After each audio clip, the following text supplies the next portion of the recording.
the slope given the points, but now what if we're missing a coordinate and we have the slope? Yeah, so we're going to plug it in. So here's our formula, right? So but I'm going to turn it around. Hold on, I can't. Okay. I'm going to turn it around that way, just because it makes more sense to me. Oh, yes, thank you. Can't read that? What I'm going to do is I'm going to turn it around, and then I'm going to label these. So I have x1, y1, x2, y2. Oh man, hold on. Which is this? So I've labeled these. What I'm going to do is and then this is m. So I'm going to plug in what I have. So y2 is r, y1 is 4, x2 is -5, x1 is 1, and m is 1/3. Okay? And I'm going to simplify this as much as I can before I try to solve anything. So I have r minus 4 over -6 is equal to 1/3. Okay, remember we did proportions where we cross multiply? So that gives me 3 times r minus 4 is equal to -6. Now I can go about this two ways. I can either distribute this 3 and then solve, or because this 6 divides by 3, I could divide both sides by 3. What do you want to do? Okay, so I'm going to divide by 3. And I get r minus 4 is equal to -2. Add 4 to both sides. R equals 2. So I found that missing coordinate. So I'm going to show you another way you could do this. It will require, ooh, I'm in the wrong file.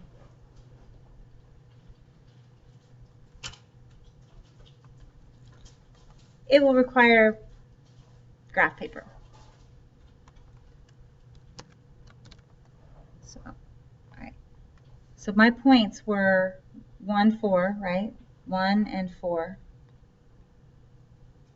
And my slope is 1/3. Now this means I can go up 1 and over 3, or I can go down 1 and back 3. If I go up 1 and then over 3, I'm in the +4 for my x. But what I want is a -5 for my x, which means I need to go backwards, right?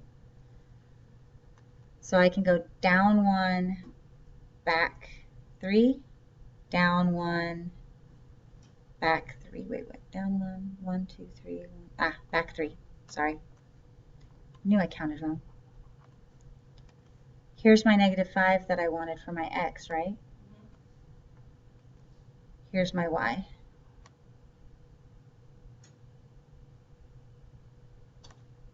So this is the starting point. This is the point that was missing the coordinate. And I used it by counting the slope away from the point that I had to find the point I was missing. Does that make sense? So you can either solve it by drawing a picture, or you can solve it algebraically. Okay, so let's do this one both ways. This is x1, y1, x2, y2. So if I'm going to plug it in, I'll do -4 minus 6 over r minus -2 is equal to my slope, which is -5. Okay. So I get -10 over my slope. Yeah, m, sorry. So I get -10 over r plus 2, because remember minus negative is a positive, gives me -5. Now, because I want this to be a proportion. How is it okay, it's 2 goes into 10. Wait, what? Why is it 5? Oh. 5 came right here. The slope is 5. So I plugged it in for m. So I plugged in y2, y1, x2, and x1, and m. And what I don't have is this. So what is the 10 doing there? Like, what's the 10? The negative 4 minus 6 gave me the negative 10. Right, so I had negative 4 minus 6. Okay, so now I can cross multiply. And if I do that, I get negative 5 times r plus 2 equals negative 10. If I divide both sides by negative 5, I get r plus 2 equals 2 minus 2 from both sides. R is going to be 0. Okay, again though, we could do this using pictures if we wanted to. The point I have is negative 2, positive 6. Negative 2, positive 6, and r, negative 4. Negative 2, positive 6. R, negative 4. I don't want r, I wanted 5, the slope, right? So I have negative 5, and then I know that I'm looking for the point towards the negative 4. Okay, I want to go this way.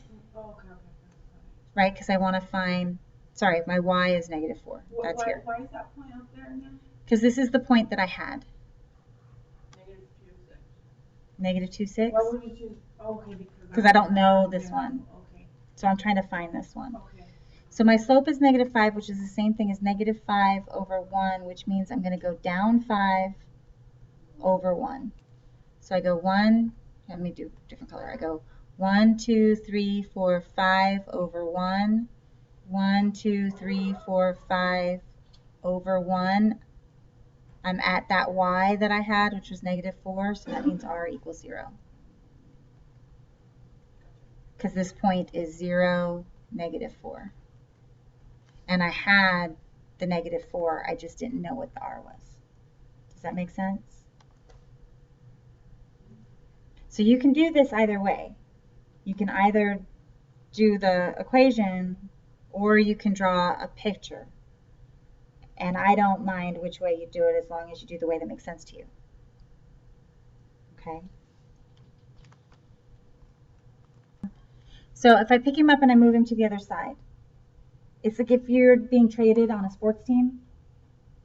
Do you get to wear the same jersey? No. No. So you don't get to keep your same sign. So if you change sides, you change the sign. So if it was negative 4x on the left, it's going to be positive 4x on the right. And the 2 was already positive, so it's plus 2. The other way you can think of this is I can add 4x to both sides. Now 4x and 2 won't add together because they're not both x's. So y equals 4x plus 2. So however you want to think of it, you can either pick it up and move it and just change the sign, or you can add or subtract it to both sides. It depends on what makes the most sense to you. I just pick things up and move them all the time. That makes the most sense to me, but if that's not what makes the most sense to you, that's okay. So again, we'll do the same thing on this side. We've got a 3x. I'm going to pick it up and move it. He was positive, so now he's negative, and the 21 was already positive. But I want y by itself. This is 7y. I don't want 7y, I want y. So to get rid of the 7, I'm going to divide by 7, but I have to divide every single thing by 7. Now 3 doesn't divide by 7, so I just make it a fraction, and that's fine. And 21 divided by 7 is 3.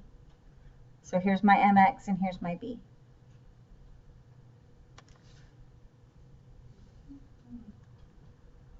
And if I had done this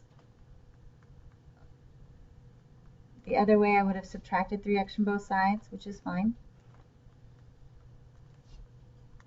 I still would get 7y is equal to negative 3x plus 21. So I would still have to divide by 7.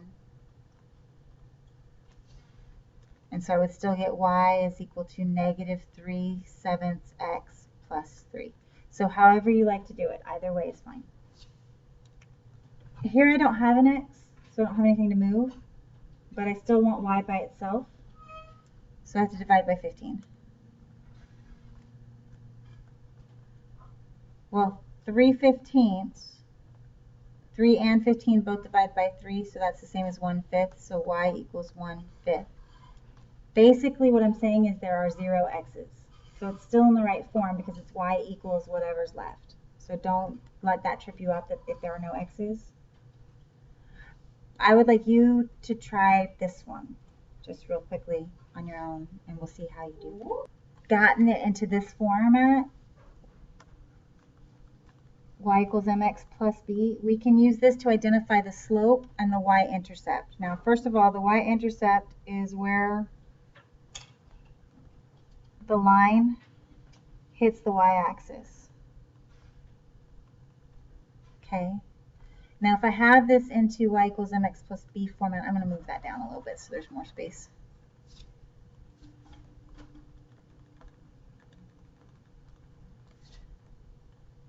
Okay.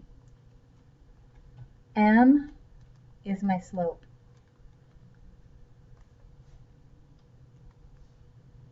B is my y-intercept. And this tells me how to graph because this is my starting point.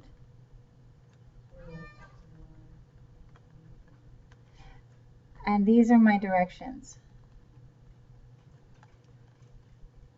So B tells me where to start on the graph, and then M tells me where to go from there. All right, so we can, if we're given information, we can write the equations of the lines. Now, y equals mx plus b is an equation of a line. Whoa. Okay. Is an equation of a line. So remembering that m is the slope and b is the y-intercept. Oops, that ran out of space, but y-intercept. So if I put this into y equals mx plus b, I write down y. M is my slope. Y-intercept is b. Here I have a y-intercept of negative 2/3 and a slope of negative 5.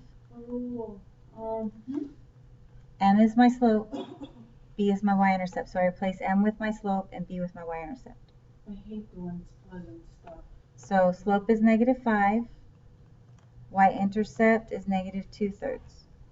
So everywhere the slope, when you see slope, it replaces m. Y-intercept replaces b.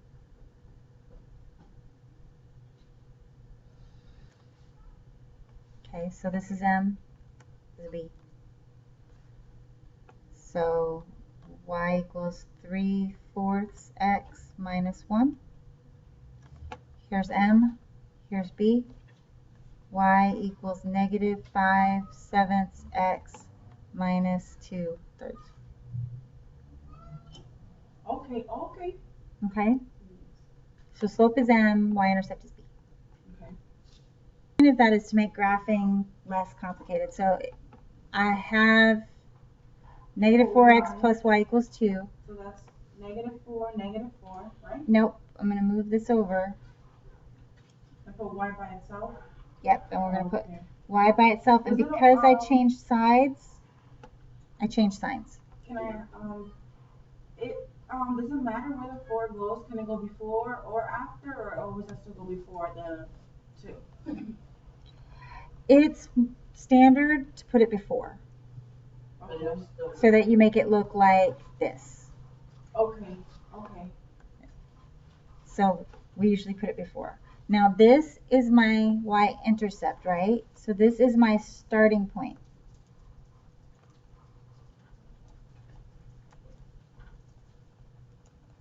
Okay. So on my y-axis, which is the up and down one, I go to 2 and I put a dot.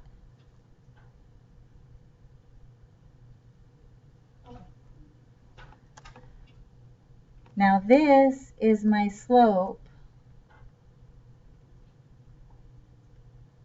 which is the same thing as 4/1, which means I'm going to go up 4/1. So from my starting point, rise over run, yeah, rise over run. So from my starting point, I'm going to go up 1, 2, 3, 4, and over 1. So where did the 2 go? The 2 is right here. That's my starting point. That's where you start. You start at this number on the y-axis, whatever number So this you don't is. solve nothing there?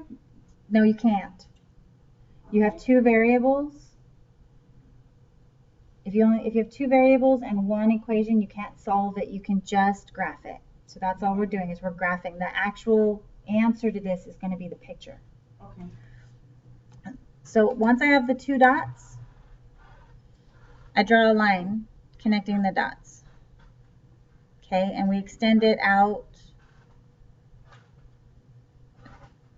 which this line I don't do it very well on. That's not what I meant to move. So you draw a line connecting your 2 dots. I have a whole bunch of them on the shelf here on the bottom in the box. Okay. So I need to convert this into y equals to mx plus b first. So I'm going to pick up this 2x and I'm going to move it over here and it's going to become negative. Minus 6. This tells me to start at negative 6 on the y-axis. And this is my slope, which is negative 2 over 1, which means I'm going to go down 2 and then over 1. You can't go down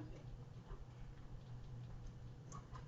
Ah. You're going to go up 2 and back 1? Yep, so if you can't go down, you can go up 2 and back 1.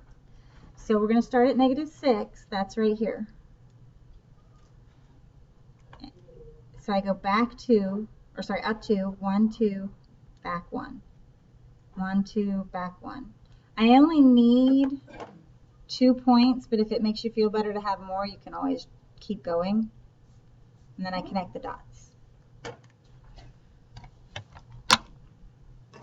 We'll come back over here in just a sec. Let me just draw a thing.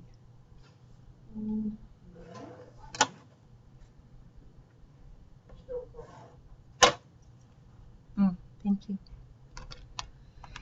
What I wish I could do is record this.